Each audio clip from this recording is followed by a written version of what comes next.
तो ब्रेक के बाद एक बार फिर से आपका स्वागत है, जहां पर 10 राज्यों की 96 सीटों पर लगातार देश भर में वोटिंग जारी है और इस वोटिंग में चौथे चरण में रण बहुत भीषण हो गया है और लगातार हम आप तक पल पल की अपडेट पहुंचा रहे हैं। इस वक्त एक बड़ी खबर आ रही है, जहां पर देश में दोपहर 1 बजे तक 40% से ज्यादा मतदान हुआ है। यहां पर पश्चिम बंगाल में सबसे ज्यादा यानी कि 51.87% वोट पड़े और जम्मू कश्मीर में सबसे कम 23.57% वोटिंग हुई है। वहीं उत्तर प्रदेश में भी आंकड़ा कुछ ज्यादा नहीं है, 39.68% वोट डाले गए। आंध्र प्रदेश की बात की जाए तो आंध्र प्रदेश में 1 बजे तक 40% से ज्यादा वोटिंग हुई है। बिहार में कम वोटिंग हुई है, 34.44% वोट डाले गए। और झारखंड की बात की जाए तो झारखंड में 43.80% मतदान हुआ है। मध्य प्रदेश में अब तक 48.52% वोट डाले गए। तो महाराष्ट्र में अब तक 30% से ज्यादा यानी कि 30.85% वोटिंग हुई है। ओडिशा में 39.30% वोटिंग हुई है। बड़ी खबर इस वक्त की, जहां पर देश भर में 96 सीटों पर 40.32% वोटिंग अब तक हुई है, जिसमें सबसे ज्यादा पश्चिम बंगाल और सबसे कम जम्मू कश्मीर में वोटिंग हुई है। वहीं मध्य प्रदेश भी उछाल मारते हुए अच्छे परसेंटेज के साथ, वहीं उत्तर प्रदेश में 39 कुछ वोटिंग हुई है।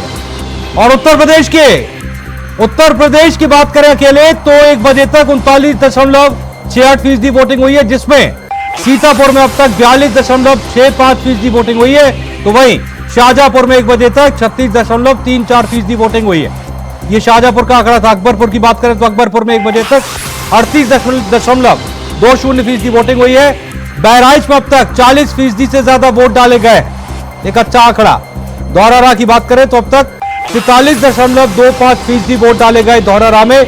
और इटावा समाजवादी पार्टी का गढ़ 37.68% वोट डाले गए। फर्रुखाबाद की बात करें तो फर्रुखाबाद में यह आंकड़ा 40.34% हो जाता है। हरदोई में अब तक 39.45% वोटिंग हुई है। कन्नौज में 1 बजे तक 43.14% वोटिंग हुई है। तो यह आंकड़ा उत्तर प्रदेश में अलग अलग सीटों का, कानपुर में 33.84% वोटिंग 1 बजे तक। खीरी सबसे ज्यादा चर्चा में 43.31% वोटिंग। मिश्रिक में 38.94% वोट डाले गए। और उन्नाव की बात करें, साक्षी महाराज जहां से सांसद है, 38.69% वोट डाले गए। उत्तर प्रदेश में 1 बजे तक 39.68% वोट डाले गए, जिनमें अलग अलग लोकसभा सीटों की चर्चा हम कर रहे हैं। परसेंटेज आपको दिखा रहे हैं। शाहजहांपुर में 1 बजे तक 36.34% वोटिंग हुई। और ये 8 तस्वीरें जहां पर इस वक्त वोटिंग चल रही है। पहली तस्वीर कानपुर की, कानपुर के बाद इटावा, जहां पर इटावा के एसएसपी ने वोट डाला। उन्नाव की तस्वीर, मतदान केंद्र खाली पड़ा हुआ नजर आ रहा था। वहीं फर्रुखाबाद में जहां पर महिला पुलिसकर्मी किस तरह से मुस्तैदी के साथ ड्यूटी कर रही हैं, बच्चों को गोद में लिए हुए लेकिन ड्यूटी कर रहे हैं। बहराइच की तस्वीर आपके सामने, जहां पर चुनाव आयोग की तरफ से तमाम इंतजाम किए गए, सेल्फी पॉइंट बनाया गया। हरदोई की तस्वीर, जहां पर लोग वोट डालने पहुंचे। वहीं लखीमपुर खीरी की बात करें तो वहां पर भी बड़ी संख्या में लोगों ने हिस्सा लिया मतदान में। और कन्नौज की तस्वीर, जहां पर सुब्रत पाठक लाइन में लगकर बाकायदा सांसद है, वोट डालने पहुंचे।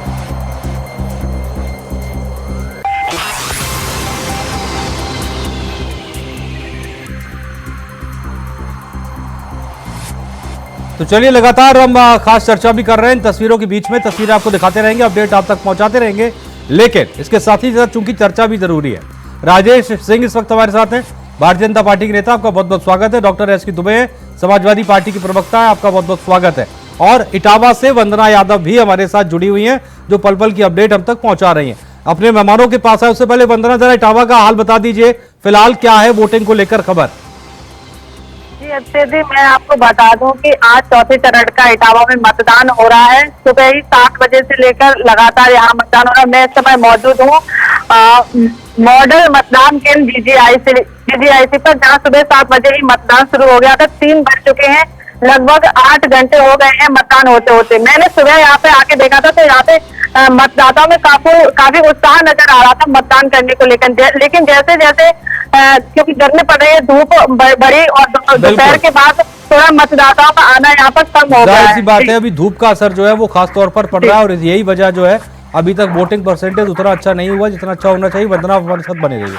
राजेश सिंह जी, ये जो वोटिंग को लेकर परसेंटेज की जब हम बात कर रहे हैं, पहला फेज हमने देखा, दूसरा फेज देखा, तीसरा हो गया, आज चौथा है, लेकिन उस तरह के रिजल्ट नहीं आ रहे हैं वोटिंग परसेंटेज को लेकर जिसकी उम्मीद लगातार की जा रही, तमाम राजनीतिक पार्टियां कर रही हैं, चुनाव आयोग तमाम कोशिशें कर रहा है। इसकी वजह क्या नजर आती है आपको?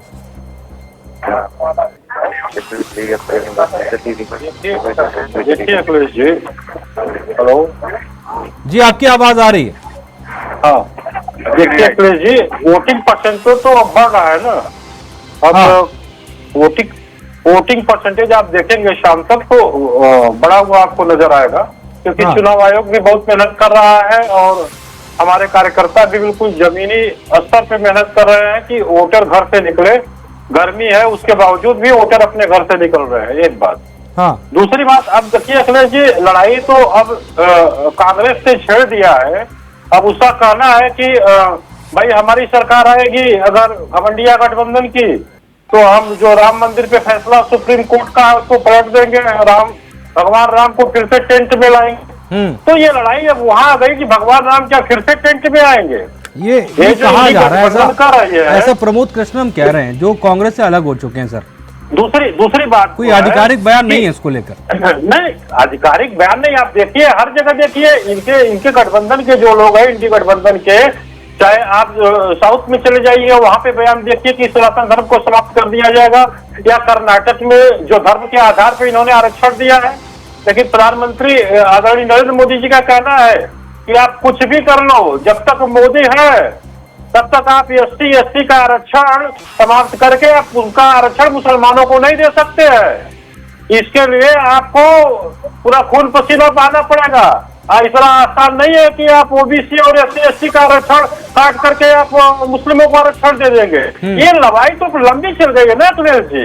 आप तो देखिए आगे आगे क्या होता है। इन लोगों ने जो छेड़ा है लड़ाई कि हम संविधान समाप्त कर देंगे, या संविधान में जो बाबा साहब अम्बेडकर ने कहा था कि कभी भी धर्म के आधार पर आरक्षण नहीं दिया जाएगा, अब उस चीज को देना शुरू कर दिया। कर्नाटक में देखिए आप, संविधान बदलने का तो ये उल्टा आरोप आप पर लगा रहे हैं ना, क्योंकि आपके प्रत्याशी थे मेरठ से संविधान टीवी के राम, उन्होंने इस बात को कह दिया था, तब से ही छिड़ गया मसला।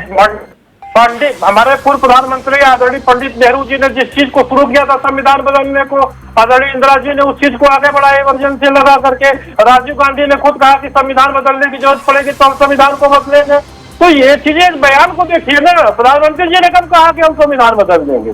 तो ये लोग तो अपना जो है, जो लोगों का काली करतूत है वो थोपना चाह रहे हैं, लेकिन जनता समझदार है, जनता जनार्दन होती है। वो आ रहा हूं, एक सेकंड में आ रहा हूं। राजेश सिंह जी, एक बड़ी खबर आ रही है, दर्शकों को बता दें, उसके बाद आपके पास आ रहा हूं। उन्नाव से बड़ी खबर इस वक्त की आ रही है, जहां पर उन्नाव में BLO की बड़ी लापरवाही सामने आई है। जी हां, BLO की बड़ी लापरवाही, जहां पर जिंदा वोटर को मृतक घोषित कर दिया गया।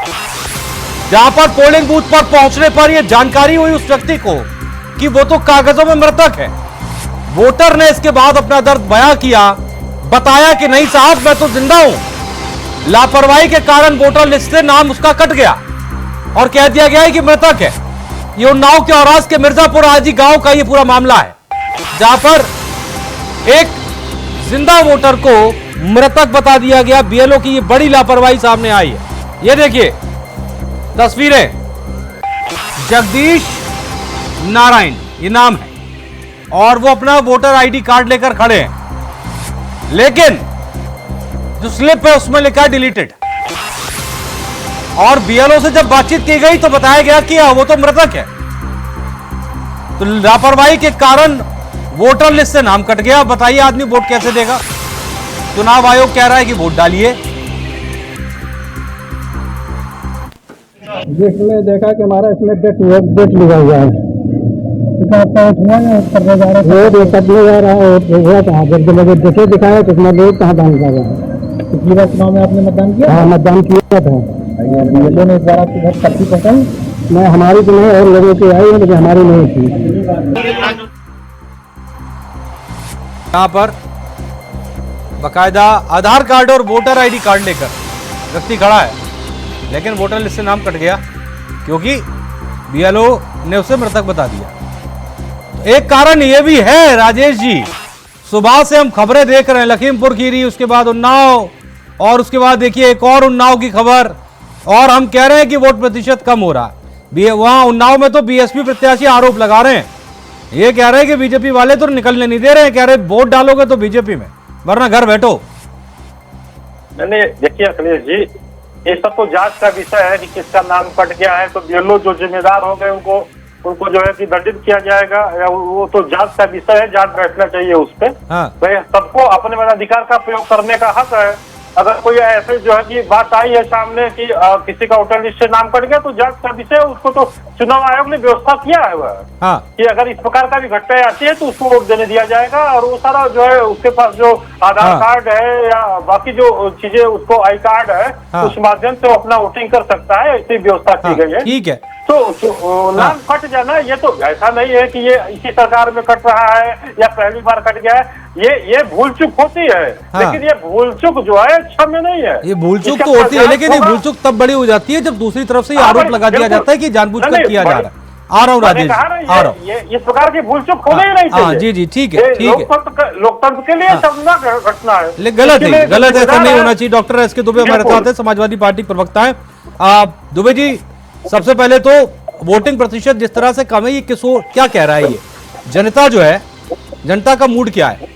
और मैं एक और बात कहना चाहता हूं, आप उसको लेकर क्लियर कर दीजिएगा कि ऐसा तो नहीं है कि इनसे जो है वो उम्मीद उठ गई है जनता की और आप पर भरोसा नहीं है, क्या ये वजह है?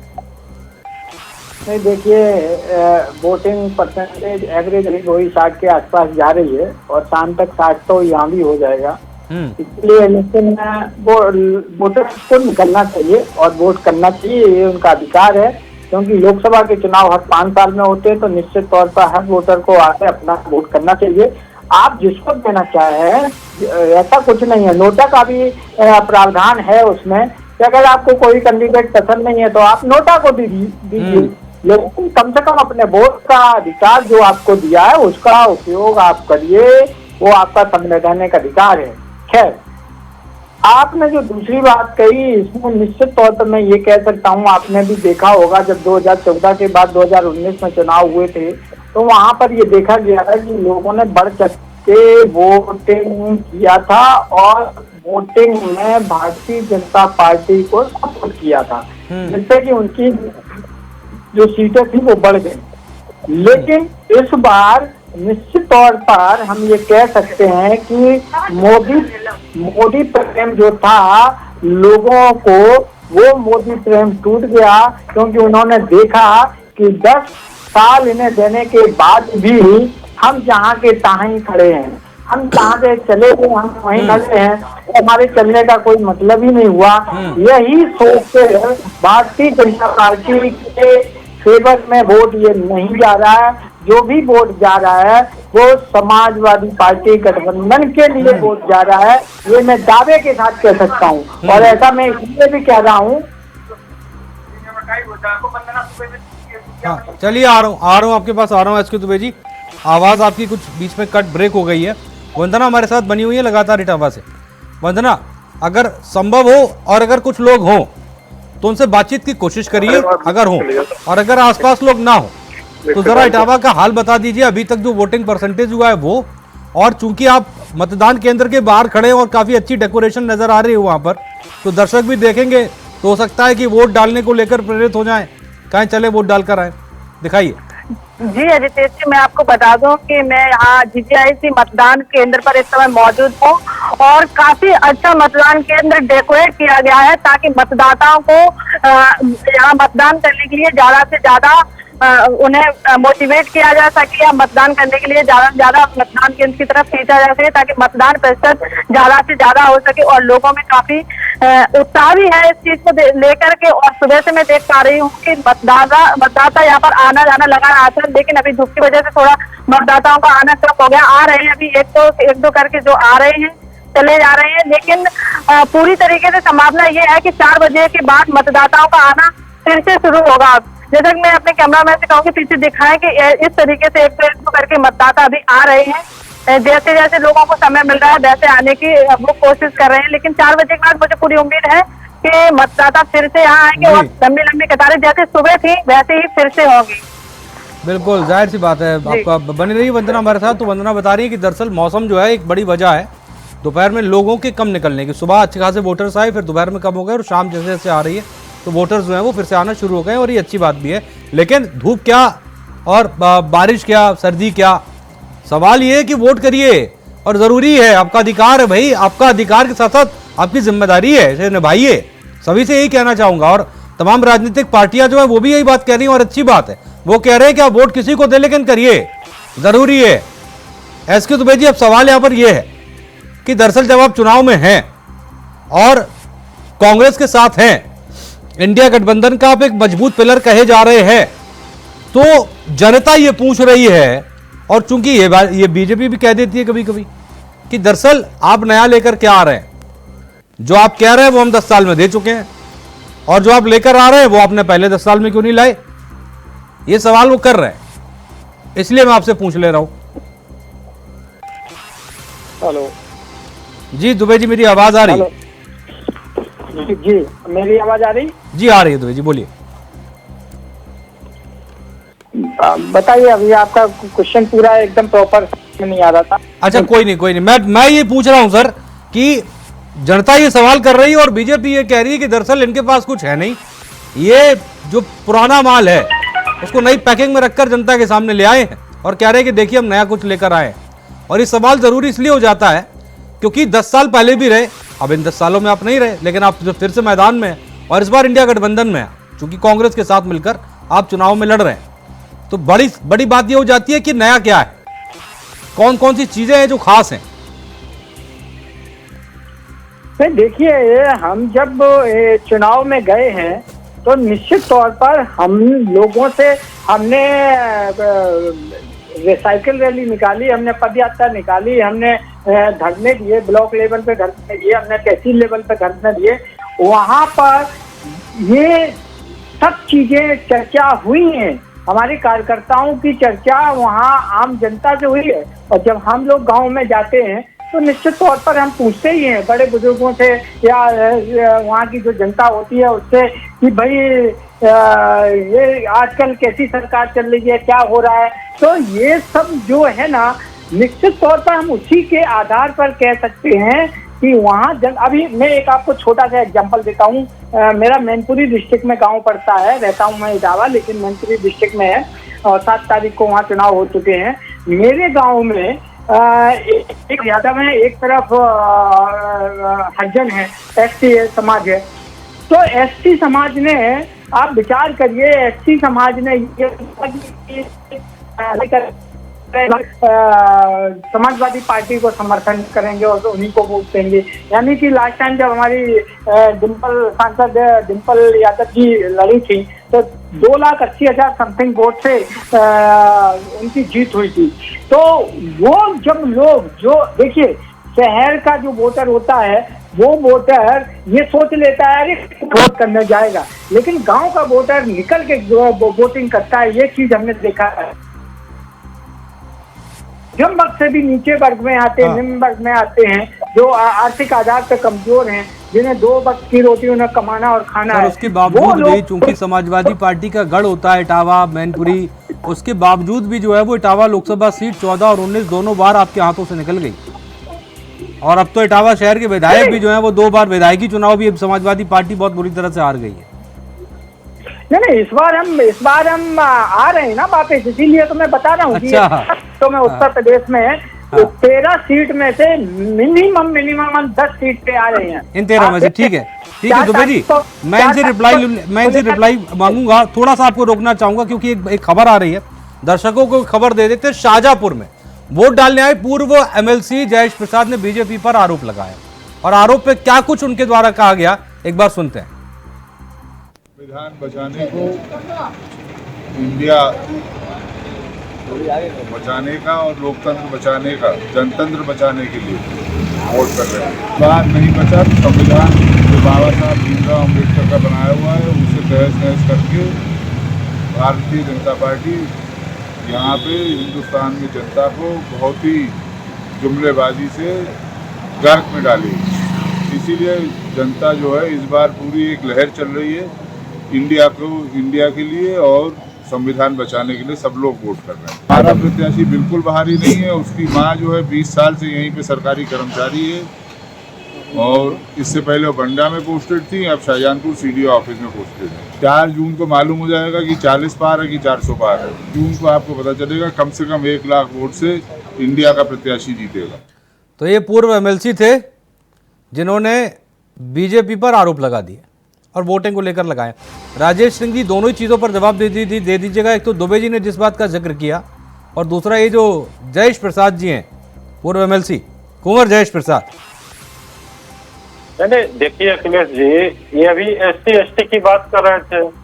जब हमारी एक आदिवासी महिला महामहिम बनने की ओर थी, जब वोटिंग हो रहा था राष्ट्रपति का, आदरणीय द्रौपदी मुर्मू जी को राष्ट्रपति बनाने के लिए, तब तो ये ST की बात नहीं कर रहे थे। तब ये भूल गए थे कि कौन आदिवासी है। तो जब वोटिंग करने का और एक आदिवासी महिला को महामहिम बनाने के लिए वोटिंग किया जा रहा था, तब ये आ गए अपने जाति पात पे। तब इन्होंने नहीं देखा कि नहीं कोई जो है कि SC महिला है, हमको उसको महामहिम बनाना है। और ये लोग फिर बाद में SC/ST की बात करेंगे। एक बात अभी ये जो कह रहे थे हमारे पूरे एमएलसी साहब कि 4 जून को 400 पार नहीं होगा, अरे भाई हैट्रिक लगने जा रहा है, आप देखते रहिए। आप तो जाकर के उस भ्रष्टाचार के गोद में बैठ गए, कांग्रेस के ये जो भ्रष्टाचार की जननी कही जाती है, जिन्होंने लोकतंत्र को शर्मसार किया था, लोकतंत्र को तार-तार किया था, जिन्होंने इमरजेंसी लगाकर 1.5 लाख विपक्षियों को जेल के अंदर बंद कर दिया था, जिन्होंने जो है कि मीडिया से लेकर के कोर्ट तक पे कश्मीर के बना जो कश्मीर की सब 3 सीटें हैं, इन पर चुनाव ना लड़कर ये 400 पार वाला जो आंकड़ा है ये पूरा कर रहे हैं आप, और लड़ क्यों नहीं रहे ये भी बता दीजिए। नहीं देखिए अखिलेश जी, ये तो पार्टी हाईकमान का हमारा फैसला होता है कहाँ लड़ना है, और एक एक कार्यकर्ताओं का फीडबैक होता है। हमारे लोग जमीन पे जाते हैं और बिहार के अंदर अगर आप 370 पर वोट मांगेंगे साहब, तो कश्मीर में भी 370 पर भी वोट मांग लीजिए ना। नहीं हम ना रहे पूरे देश में। अगर हम बिहार में आप कह रहे हैं 370 पर वोट करिए, झारखंड में कह रहे हैं 370 पर वोट करिए, साउथ में आप कह रहे हैं 370 पर वोट करिए, तो सर जहां का मसला है वहां पर भी एक बार मांग लेते। अरे अखिलेश जी 370 मैं यहाँ से थोड़ी कह रहा हूँ, जब से हमारी 2 सीटें थी तब से मैं 370 हमारे जो है कि मैनिफेस्टो में है। तो वही तो मैं वही तो कह रहा हूँ, तब आप तो लड़ रहे थे चुनाव। हम तो जोर जोर से चिल्ला रहे हैं, तब तो आप लड़ रहे थे ना चुनाव। अरे भाई, अरे अखिलेश जी आपकी मीडिया कश्मीर में नहीं है क्या? आपकी मीडिया नहीं सर, हम बहुत लोग देखते होंगे कि नहीं देखते होंगे? हम बहुत सीमित है सर, हम लोग इतना कद का है हमारा। नहीं अभी आदरणीय प्रधानमंत्री जी ने भी जो है इंटरव्यू दिया और भी चैनलों पे दिया, तो बाकी चैनल वहां चलते हैं कि नहीं चलते हैं? सर एक बात बताइए, अच्छा एक छोटी सी बात का जवाब दीजिएगा। राजनीति से तर देखिए, अगर राजनीति से अलग हटकर जवाब दीजिएगा सर। सुनिए ना मेरी बात तो सुनिए, 5 सेकंड के लिए ठीक। देखिए 370 हमारे लिए कोई वोट लेने देने की बात नहीं थी। 370 हटाना हमारे अंतरात्मा और देश की अंतरात्मा की आवाज थी, वो हमने किया है। और आज से नहीं था, जब हमारी 2 सीटें थी तब से लेकर के आज तक हम उसको कहते हैं कि हमने जो कहा वो किया। ठीक है, अब मैं एक चीज पूछ रहा हूं सर कि देखिए, अगर किसी क्षेत्र में कोई समस्या है और आप दावा कर रहे हैं कि हमने उस समस्या का निदान कर दिया है, तो ये जवाब जो है उसी जनता से मांगेंगे कि सर किसी दूसरे क्षेत्र में जाएंगे, पूछेंगे कि दरअसल देखो हमने वहां ठीक कर दिया है। आपको नहीं लगता आपको आज चुनाव लड़ना चाहिए था, जनता वोट के जरिए जवाब देती कि आपके फैसले से कितना खुश है? ऐसा होता कि नहीं होता सर? नहीं तो हम तो लड़ ही रहे हैं ना, हम कहाँ मना कर रहे हैं। कश्मीर की 3 सीटों पर आप चुनाव लड़ रहे हैं, अरे जम्मू की 2 हटाकर। अखिलेश जी हम पूरे देश में चुनाव लड़ रहे हैं, बाकी जगह आपको नहीं दिख रहा है क्या? नहीं मैं पूरे देश की बात, मैं 370 की बात कर रहा हूँ ना सर। 370 पर वहाँ की जनता खुश है नहीं, तो जनता वोट के जरिए बता देती ना। मैं आपको जो जवाब दे रहा हूँ वो आप नहीं सुन रहे क्या? 370 केवल कश्मीर के लोग या हाथ से क्या? पूरे देश के लोग 370 धारा से हाथ नहीं थे क्या? आप नहीं थे क्या?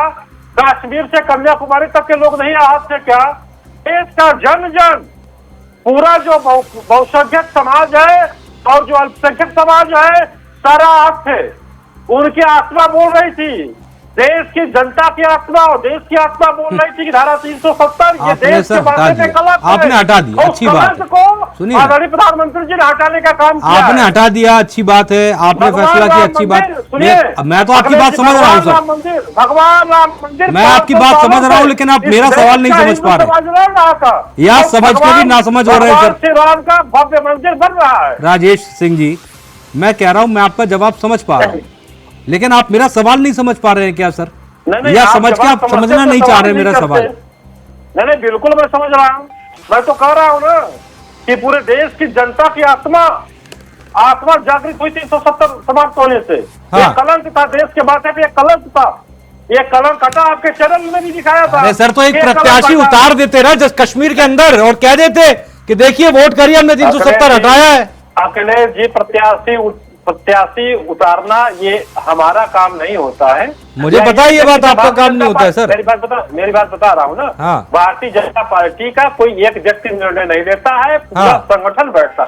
हमारा हाँ। जो पार्टी है ये कैडर बेस्ड ऑर्गेनाइज पार्टी है, संगठनात्मक पार्टी है।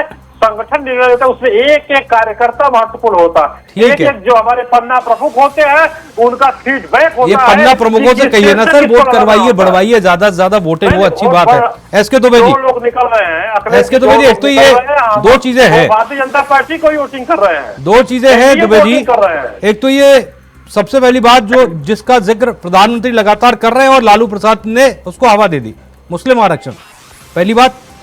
दूसरी बात, ये राम मंदिर को लेकर लगातार आपको टारगेट करते हैं, और चूंकि आपको होना भी पड़ता है क्योंकि कुछ तो कमियां रही हैं सर, आप समझ रहे होंगे या मानते हैं इस बात को कि हाँ कुछ कमियां रही हैं? नहीं, देखिए ये मुद्दा सब जगह अलग अलग है।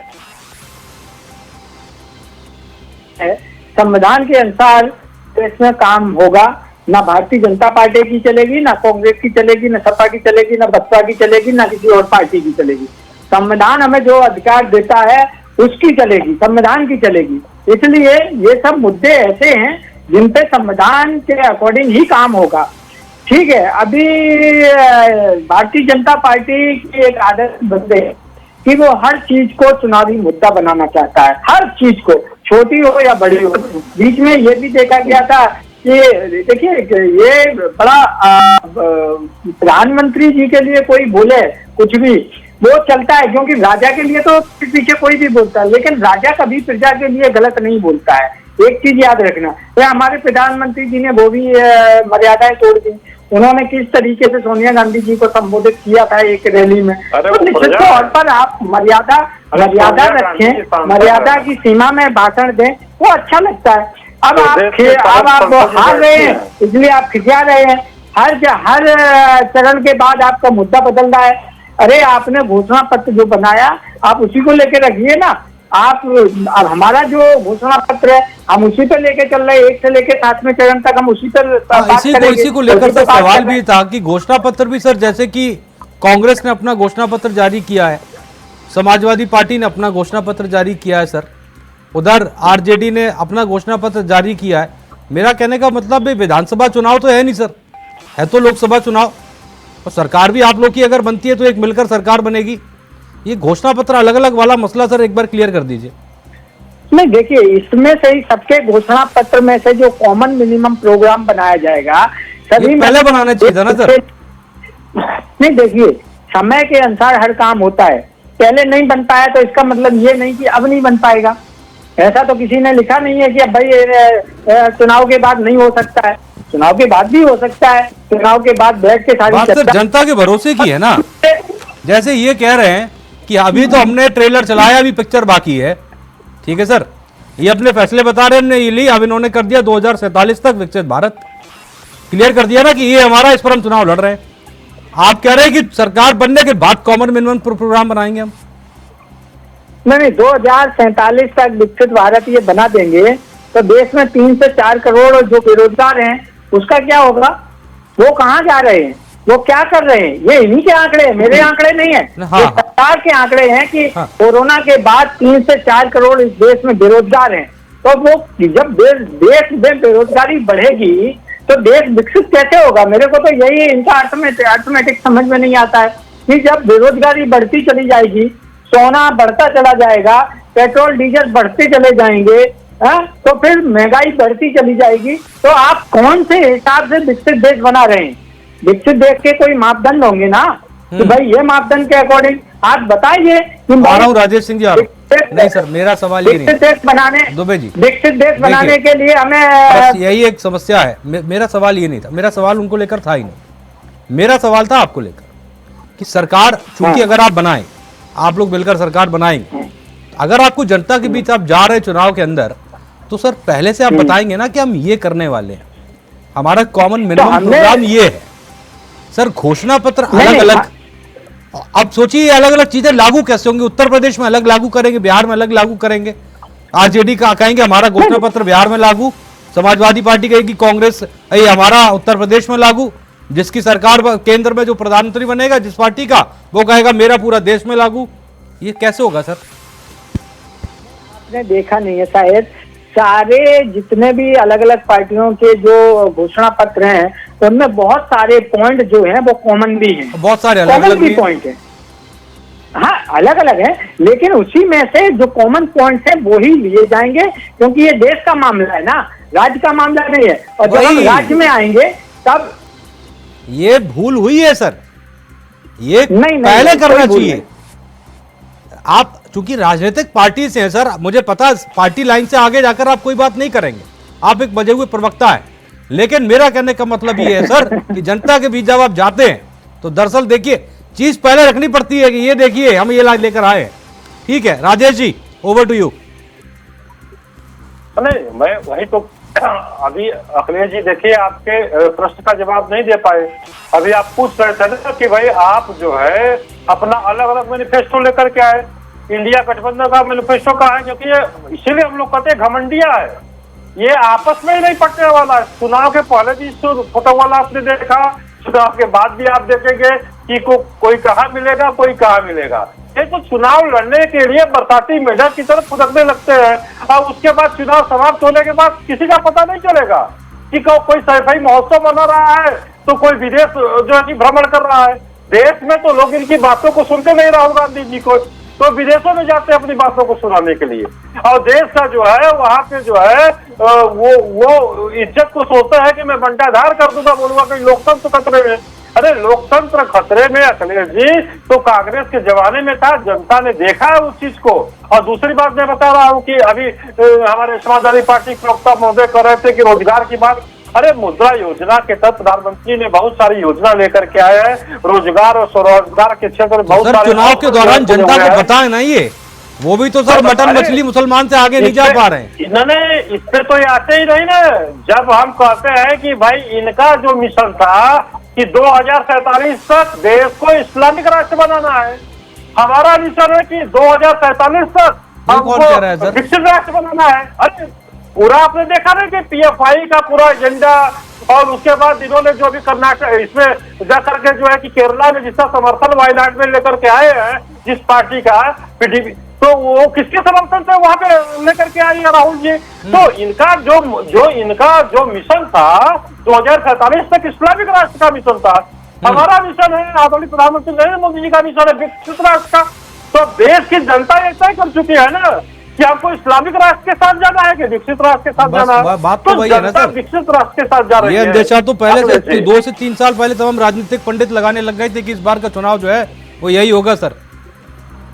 नहीं देखिए मैं तो साफ सीधी बात कहता हूँ सर, देखिए जाहिर सी बात है, ये अंदेशा पहले से ही लग गया था कि चुनाव जो होगा वो हिंदू वर्सेस मुसलमान ही होगा, और वही हो रहा है। मुद्दे नहीं है सर, उसके अलावा सॉरी टू से यू सर, मुद्दे ना आपके पास है ना उनके पास। मैं बता रहा हूँ मुद्दे ना अखिलेश जी। 5 सेकंड हमको समझ दीजिए। हाँ। ये बताइए कि देश की आजादी के बाद ऐसा कौन सा प्रधानमंत्री था जिन्होंने लाल किले से कहा कि जब हमारे गांव की महिलाएं खुले में शौच जाती है तो किसके स्वाभिमान को धक्का लगता है? जिसके घर की महिलाएं जाती है उन महिलाओं के साथ जो है इतने सालों तक आपने खिलवाड़ किया, और बड़े बड़े होटलों में और बड़े बड़े लोगों को आपने बड़ा बनाने का काम किया। तो लाल किले से कहा सर जगह पे तो नहीं तो फिर 4 करोड़ लोगों को शौचालय मिला कि नहीं मिला? क्यों नहीं कह रहे हैं बात? 4 करोड़ लोगों को शौचालय मिला के में हम हर रैली में कह रहे हैं, आपके हर डिबेट में मैं कहता हूँ। अभी आज ही बिहार में बोल रहे थे सर, 11 करोड़ इन सब चीजों पर जिक्र का है, कोई बात है इन सब चीजों को लेकर? नहीं चीजों का जिक्र होता है, इन सब चीजों को लेकर कोई बातचीत नहीं है। अखिलेश जी जब देश तोड़ने की बात करते हैं तो हम उसकी भी बात करते हैं, विकसित राष्ट्र की बात करते हैं कि 2047 तक हमारा जो मिशन है। भाई मसला तो वही है ना, ये मौका तो अखिलेश यादव राहुल गांधी दे रहे हैं आपको, और जाहिर सी बात है आप तो गेन करेंगे। भाई राजनीतिक पार्टी आप भी राजनीति नहीं करेंगे तो क्या करेंगे? अखिलेश जी मौका क्यों दे रहे हैं? ये मौका दे रहे हैं जानबूझ के, ये मौका दे रहे हैं क्योंकि ये भी इसी ओर चल रहे हैं। आ रहा हूँ आपके पास, 1 सेकंड में आ रहा हूँ राजेश जी, थोड़ा सा रुकिए। चलिए बोलिए, जल्दी बोलिए। अखिलेश जी मैं जब ये कहता हूँ कि 11 करोड़ महिलाओं को शौचालय मिला, 4 करोड़ गरीबों को प्रधानमंत्री आवास योजना के तहत आवास मिला, 80 करोड़ लोगों को खाद्यान्न मिल रहा है, तो जल से जल लोगों को मिल रहा है, 50 करोड़ लोगों को आयुष्मान भारत की तरफ से 5 करोड़ का गरीबों को इलाज मुफ्त। आप ये बताइए कि जब हम इसकी बात करते हैं तो इस पे बात करते हैं, जब इतनी सारी चीजें हैं तो वोट क्यों मछली पर मांगा जा रहा है सर?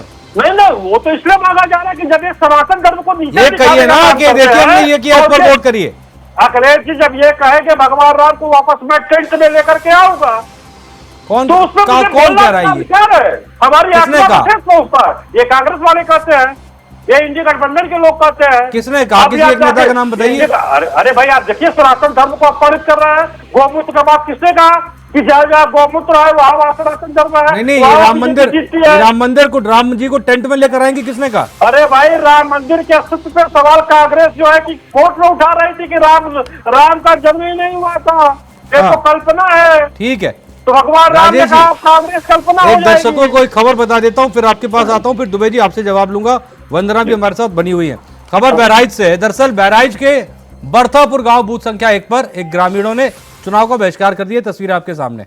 ग्रामीणों का कहना है कि उनका गांव पिछले 14 सालों से विस्थापन की प्रक्रिया से जूझ रहा है। गांव वालों के बहिष्कार की खबर सुनकर प्रशासन जब गांव पहुंचे, प्रशासन के लोग गांव पहुंचे तो लोगों को मनाने की कोशिश की। वहीं सीडीओ समेत कई प्रशासनिक अधिकारियों के मनाने के बाद जो ग्रामीण है वो वोटिंग के लिए तैयार हुए हैं, जिसके बाद मतदान करने के लिए पोलिंग बूथ पर मतदाताओं की कतार लग गई। और उसके पहले की तस्वीर ये थी जब सब कुछ खाली पड़ा था।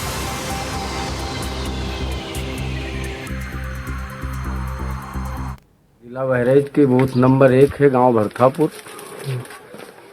समस्या यही है कि हमारा विस्थापन करीब 14 साल से चल रहा है और हमको मार्च में सारी हम लोगों ने लिखा पढ़ी पूरी की। मौके पे लेखपाल साहब आए थे, लिखा पढ़ी किए, स्टाम्प भरे हैं पूरे गांव के।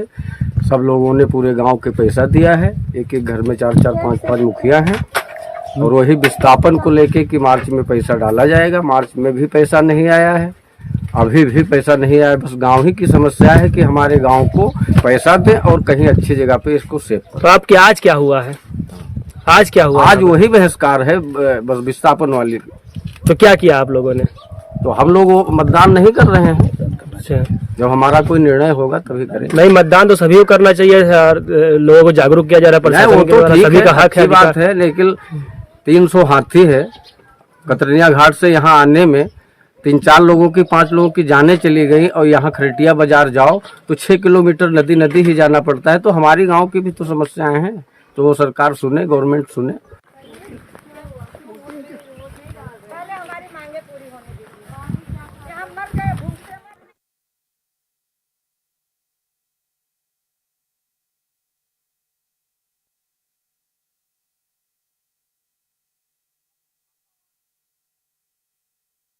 बड़ा सवाल लगातार बना हुआ है। आप लोग हमारे साथ बने रहिए। यहाँ पर वक्त छोटे से ब्रेक का है और ब्रेक के बाद भी इंडिया वॉइस पर खबरों का सिलसिला लगातार जारी है।